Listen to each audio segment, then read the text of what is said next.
बाबा की महावाक्य।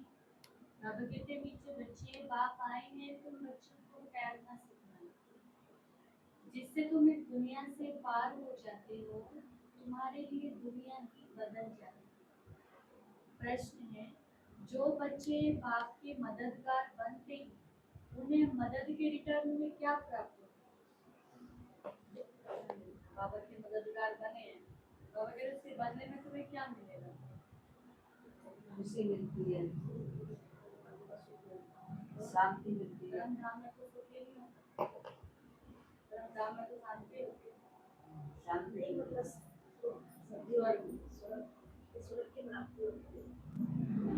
उत्तर है, जो बच्चे अभी बाप की मददगार बनते हैं, उन्हें बाप ऐसा बना देते हैं जो आदतन कोई की मदद लेने व राय लेने की दरकार ही नहीं रहती। सत्युग में ना देवों की मदद लेंगे, ना किसी की राय लेंगे। कितना बड़ा बाप है, कहते हैं बच्चे तुम मेरे मददगार नहीं होते हो तो हम स्वर्ग की स्थापना कैसे करें? बाबा अकेला भी नहीं कर सकता। ओम शांति। मीठे मीठे नंबरवार अति मीठे रूहानी बच्चों प्रति रूहानी बाप समझाते हैं, क्योंकि बहुत बच्चे बेसमझ बन गए। रावण ने बहुत बेसमझ बना दिया, अब हमको कितना समझदार बनाना। कोई आईसीएस का इम्तिहान पास करते हैं तो समझते हैं बहुत बड़ा इम्तिहान पास किया। बाबा कह रहे हैं कोई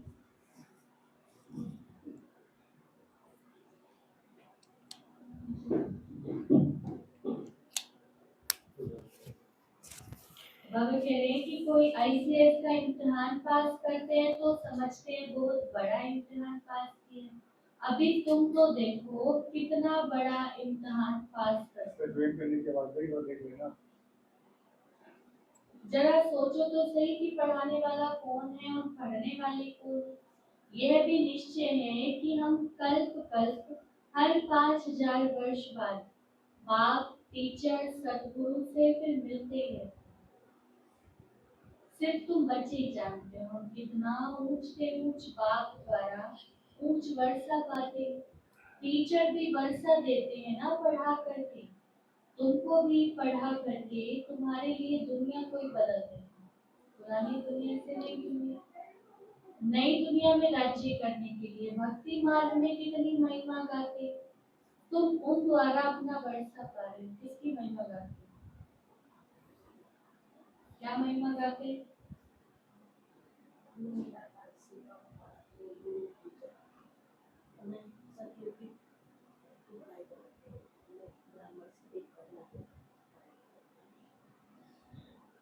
बाबा कह रहे ये भी तुम बच्चे जानते हो कि पुरानी दुनिया बदल रही है। तुम कहते हो हम सब शिव बाबा के बच्चे हैं। बाप को भी आना पड़ता है पुरानी दुनिया को नहीं बनाने। त्रिमूर्ति के चित्र में भी दिखाते हैं कि ब्रह्मा द्वारा नई दुनिया की स्थापना तो जरूर ब्रह्मा मुख वंशावली ब्राह्मण ब्राह्मणियां चाहिए। अब ब्रह्मा तो नई दुनिया स्थापना नहीं करते, शिव बाबा कराते हैं ना। अब रचता तो बाप है, बाप भी कराते हैं। कहते हैं मैं आकर युक्ति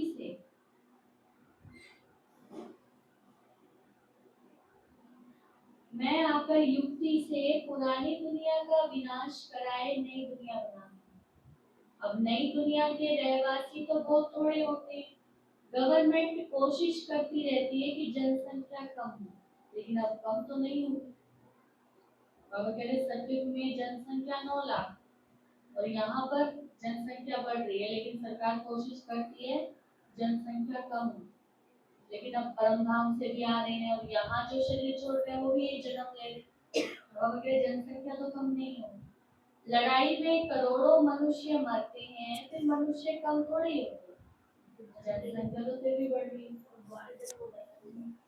यह भी तुम जानते हो तुम्हारी बुद्धि में विश्व के आदि मध्य अंत का ज्ञान है। रोज कोई ना कोई शरीर छोड़ता है, रोज कोई ना कोई जन्म लेता है पूरी दुनिया में, और फिर जनसंख्या कम नहीं हुई। तुम अपने को स्टूडेंट भी समझते हो, तैरना भी सीखते हो, कहते हैं ना मेरी नैया पार करो।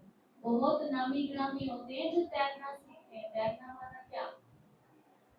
अब कह रहे जो ज्ञान में चलते हैं तो अभी तुम्हारा तैरना देखो कैसा है, एकदम ऊपर में चले जाते हो, फिर यहाँ आते हो परम धाम, फिर परम धाम से सीधा स्वर्ग चले जाते हो, फिर यहाँ आते हो। वे तो दिखलाते हैं इतने माइल्स ऊपर में गए, तुम आत्माएं कितना माइल्स ऊपर में जाते हो। माइल्स माना दूरी। वो चांद पे जाते हैं तो दूरी गिनते हैं, कितने दिन लगे, कितने साल लगे, महीने लगे, एक एक सेकंड की दूरी गिनते हैं। बाबा कह रहे सबसे दूर तो तुम जाते हो, परम धाम तो कितना दूर है, सबसे दूर है। तो बाबा कह रहे हैं तुम आत्माएं कितना माइल्स ऊपर में जाते हो।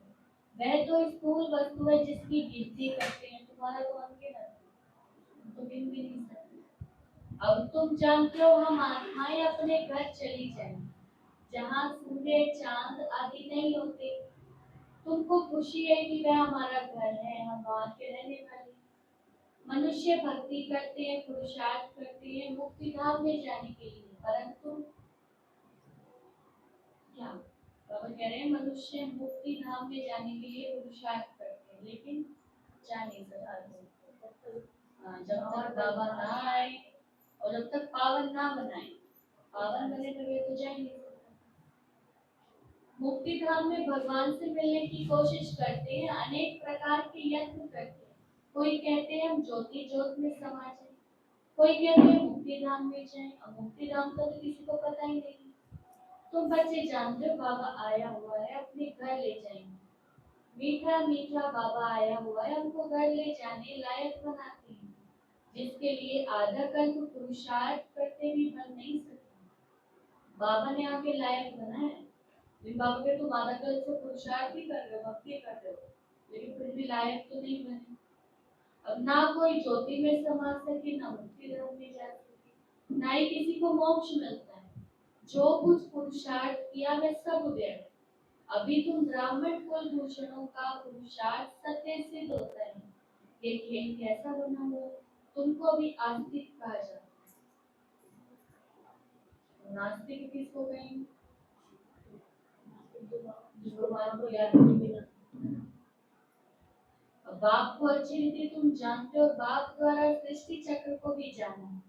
बाप कहते हैं मुक्ति जीवन मुक्ति का ज्ञान कोई में भी नहीं, देवताओं में भी नहीं। बाप को कोई नहीं जानते तो किसको ले कैसे जाएंगे। कितने ढेर गुरु लोग हैं और कितने उनके फॉलोअर्स बनते हैं। सच्चा सच्चा सतगुरु है शिव बाबा, उसको तो चरण है नहीं। वह कहते हैं हमको तो चरण नहीं है, मैं कैसे अपने को पूछूं, वो शरीर में नहीं है ना। बच्चे विश्व के मालिक बनते हैं, उनसे थोड़ी पूछवाऊंगी। भक्ति मार्ग में बच्चे बाप के पांव पड़ते हैं, वास्तव में तो बाप की प्रॉपर्टी के मालिक कौन है? लौकिक में क्या होता है, बच्चे बाप के पांव पड़ते हैं, लेकिन जो बाप के वारिस होते हैं वो बच्चे होते हैं। तो बाबा कह रहे हैं तुम भी मेरे वारिस हो, तुम सतयुग में क्या बनते हो, मालिक बनते हो, देवी देवता बनते हो। तो मैं तुमसे अपनी पूजा कैसे करा? बाबा तो नहीं कहता मेरी पूजा करो, लेकिन क्या कहता है बस मुझे याद करो। जैसे बाबा कहता है लौकिक में जैसे हम अपने माँ बाप को याद करते हैं, कोई पूजा थोड़ी करते हैं, तो वैसे ही बाबा को भी याद करो। वास्तव में तो बाप की प्रॉपर्टी के मालिक बच्चे, परंतु नम्रता दिखलाते छोटे बच्चे आदि सब जाकर पाँव पड़ते, बड़े के पाँव छूते। तो यहाँ बाप कहते हैं तुमको पाँव पड़ने से भी छुड़ा देता हूँ। पाँव मना करता है किसी के पाँव छूने से। बाबा कहता है क्योंकि तुम आगे जाके क्या बनने वाले हो, देवी देवता बनने वाले हो। इतना बड़ा बाप है, कहते हैं तुम बच्चे मेरे मददगार हो। तुम मददगार नहीं होते तो हम स्वर्ग की स्थापना कैसे करते? भगवान ये बात बोल रहा है कि अगर तुम बच्चे नहीं होते तो मैं स्वर्ग की स्थापना कैसे करता? बाप समझाते हैं बच्चे अभी तुम मददगार बनो, फिर हम तुमको ऐसा बनाते हैं जो कोई की मदद लेने की जरूरत ही नहीं रहेगी।